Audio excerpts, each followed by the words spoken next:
तो next 3 days बहुत ही ज़्यादा इंपॉर्टेंट है टेरा लूना क्लासिक प्रोजेक्ट के लिए, बिकॉज इन 3 दिनों में टेरा लूना क्लासिक की स्टेकिंग की ऑप्शन री एनेबल हो सकती है। तो जिन लोगों को नहीं पता टेरा लूना क्लासिक की जो ब्लॉकचेन है वो प्रूफ ऑफ स्टेक पे वर्क करती थी, तो हमें टेरा लूना क्लासिक टोकन्स को स्टेक करना पड़ता था इनकी ब्लॉकचेन पर, तब इनकी ब्लॉकचेन रन कर पाती थी। तो ये ऑप्शन जल्दी री एनेबल होने वाली है विद इन नेक्स्ट 3 डेज में। तो अब इसका क्या इम्पैक्ट होगा टेरा लूना क्लासिक प्रोजेक्ट पर, आज मैं आपको वो एक्सप्लेन करने वाला हूँ विद एग्जाम्पल। तो currently Terra Luna classic project एक कम्युनिटी प्रोजेक्ट बन चुका है, तो इसकी कम्युनिटी ने टेक ओवर कर लिया इस प्रोजेक्ट पर और वो ही इस प्रोजेक्ट को करंटली रन कर रही है। रीसेंट अपडेट्स की बात करूं तो रिसेंटली टेरा लूना क्लासिक एक न्यू एक्सचेंज पर लॉन्च हुआ है और इन्होंने यहाँ पर मेंशन किया है कि ये हर एक ट्रांजैक्शन पर 1.4% की फीस चार्ज करने वाले हैं, जिसमें से 1.2% Terra Luna classic tokens burn होंगे। तो जितनी बारी भी इनकी एक्सचेंज पर बाइंग और सेलिंग होगी टेरा लूना क्लासिक की, उसमें से 1.2% का बर्न होगा। तो टोकन बर्न ऑलरेडी स्टार्ट हो चुके हैं। और इसके अलावा टेरा लूना क्लासिक की जो ऑफिशियल ब्लॉकचेन है उस पर जो टेरा लूना क्लासिक का बर्न इंप्लीमेंट होगा वो 12 सितंबर से स्टार्ट होगा। इसके अलावा और भी बहुत सारे क्रिप्टो एक्सचेंजेस ने मेंशन किया है कि वो अपने एक्सचेंज पर टेरा लूना क्लासिक का बर्न इंप्लीमेंट करने वाले हैं। तो हर एक बाइंग और सेलिंग पर टेरा लूना क्लासिक बर्न होने वाला है। और जो बाइनेंस एक्सचेंज है उन्होंने भी कंफर्म किया है कि वो बर्न को इंप्लीमेंट करने वाले अपने एक्सचेंज पर, लेकिन उन्होंने यहाँ पर एक शर्त रखी है कि सबसे पहले टेरा लूना क्लासिक की जो ब्लॉकचेन है उस पर बर्न इंप्लीमेंट होना चाहिए। तो टेरा लूना क्लासिक की जो ब्लॉकचेन पर बर्न इंप्लीमेंट होगा वो 12 सितंबर को होगा। तो आफ्टर 12 सितंबर जो बाइनेंस एक्सचेंज है वो भी बर्न को इंप्लीमेंट कर सकता है। तो जब टेरा लूना क्लासिक का प्रूफ ऑफ स्टेक अनेबल हो जाएगा तो बहुत सारे टेरा लूना क्लासिक जो टोकन्स है वो इनकी ब्लॉकचेन पर जाकर स्टेक हो जाएंगे। स्टेकिंग के बदले में रिवॉर्ड्स भी मिलेंगे लोगों को। उसके अलावा जो 1.2% का बर्न है वो भी इंप्लीमेंट हो जाएगा जैसे हमारा प्रूफ ऑफ स्टेक अनेबल होता है। और प्रूफ ऑफ स्टेक अनेबल करने के बाद जो यूएसटीसी हमारा स्टेबल कॉइन है उसका भी जो प्राइस है वो $1 को टच कर सकता है, बिकॉज उसे पैक कर दिया जाएगा टेरा लूना क्लासिक टोकन्स के साथ। और जो पुराने और न्यू एक्सचेंजेस है उन्होंने भी दोबारा से लिस्टिंग स्टार्ट कर दिया टेरा लूना क्लासिक टोकन्स की। और ज्यादातर एक्सचेंजेस ने यहाँ पर मेंशन किया है कि वो 1.2% के बर्न को इंप्लीमेंट करने वाले अपने एक्सचेंज पर। और उसके अलावा करंटली 65 प्लस ओल्ड प्रोजेक्ट्स हैं जो टेरा लूना क्लासिक की ब्लॉकचेन पर रन करते थे, वो वेट कर रहे हैं कि कब इनकी प्रूफ ऑफ स्टेक की ऑप्शन री एनेबल होती है। बिकॉज जैसे ही प्रूफ ऑफ स्टेक की ऑप्शन री एनेबल होती है ये सारे के सारे जो प्रोजेक्ट्स हैं ये दोबारा से टेरा लूना क्लासिक की जो ब्लॉकचेन है उसको यूज करना स्टार्ट कर देंगे। और करंटली 90% प्रोजेक्ट्स ने वोट किया है कि जो स्टेकिंग की ऑप्शन है उसको री एनेबल कर देना चाहिए। मैं आपको दिखा भी देता हूँ कौन कौन से प्रोजेक्ट हैं जो टेरा लूना क्लासिक की ब्लॉकचेन पर रन करते हैं।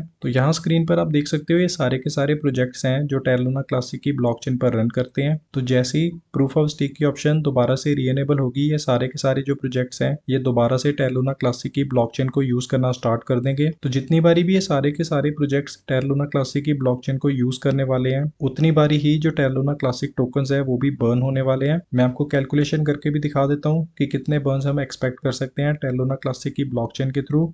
तो करंटली हमारी जो टोटल सर्कुलेटिंग सप्लाई है वो 6 ट्रिलियन प्लस है। और अगर हमारी स्टेकिंग की ऑप्शन री एनेबल हो जाती है तो इस 6 ट्रिलियन में से लगभग अराउंड 1.9 ट्रिलियन टोकन्स तो स्टेकिंग में ही चले जाएंगे, बिकॉज तब इनकी जो ब्लॉकचेन है वो रन कर पाएगी और इनका जो यूएसटीसी कॉइन है वो भी दोबारा से रीपैग हो पाएगा। तो स्टेकिंग के बाद हमारे पास जो सप्लाई बचेगी वो 5 ट्रिलियन टोकन्स की बचेगी। अब इन 5 ट्रिलियन टोकन में से 2 या 3 ट्रिलियन टोकन तो सिर्फ बाइनेंस एक्सचेंज के पास ही है। तो अगर टेरा लूना क्लासिक ने डेली की 500 मिलियन की ट्रेडिंग वॉल्यूम को टच कर लिया और 1.2% का बर्न इंप्लीमेंट हुआ तो हम डेली के लगभग अराउंड 61 बिलियन टोकन्स बर्न कर सकते हैं। और अगर यही ट्रेडिंग वॉल्यूम हमें पर मंथ देखने को मिली, मतलब हर दिन 500 मिलियन की ट्रेडिंग वॉल्यूम हमें देखने को मिली, तो हम with in 1 month easily 1.8 trillion tokens burn कर सकते हैं। अब अगर ये नंबर इंक्रीज हो जाता है, मतलब 1.5 बिलियन की ट्रेडिंग वॉल्यूम हमें पर डे देखने को मिलती है, तो उसके हिसाब से हम 184 बिलियन टोकन्स बर्न कर सकते हैं पर डे। और अगर यही ट्रेडिंग वॉल्यूम हमें सिर्फ एक मंथ देखने को मिली तो हम एक मंथ में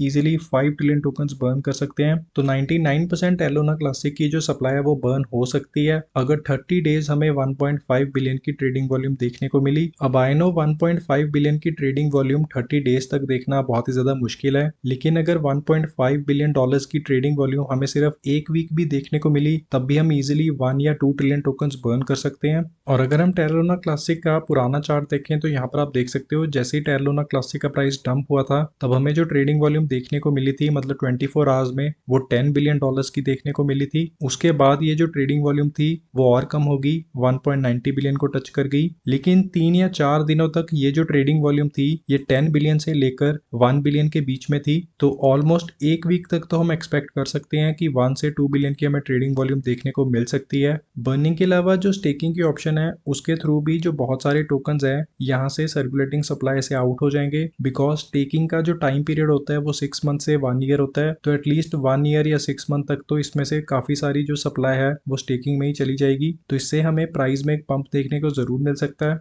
कितना पंप देखने को मिल सकता है? मेरे अकॉर्डिंगली हम 2 जीरोस यहाँ से डिलीट कर सकते हैं। मे बी हम 1/10 ऑफ द सेंट भी पहुंच सकते हैं या 1 सेंट का प्राइस टारगेट भी अचीव कर सकते हैं। लेकिन इस टारगेट को अचीव करने के लिए थोड़ा सा टाइम लगेगा, बिकॉज अभी जो हमारी बर्निंग वाली ऑप्शन है वो हर एक एक्सचेंज पर अनेबल नहीं हुई है। तो अगर आप टेरा लूना क्लासिक में इन्वेस्ट करना चाहते हो तो मैं आपको रिकमेंड करूंगा कि आप करंटली 20 या $30 से ज्यादा इन्वेस्ट मत करना। तो 22 सितंबर हमें क्लैरिटी मिल जाएगी कि इस प्रोजेक्ट का क्या फ्यूचर होगा, बिकॉज 12 सितंबर को इनकी जो बर्निंग है वो इम्प्लीमेंट हो जाएगी और उसके अलावा इनकी जो ब्लॉकचेन है वो भी 3 डेज में स्टार्ट हो जाएगी। तो अब आपको क्या लगता है कि क्या टेरा लूना दोबारा से $1 का प्राइस टारगेट अचीव कर सकता है? कमेंट सेक्शन में जरूर बताना। सो फिलहाल इस वीडियो में यही सब था। थैंक यू, मिलते हैं नेक्स्ट वीडियो में।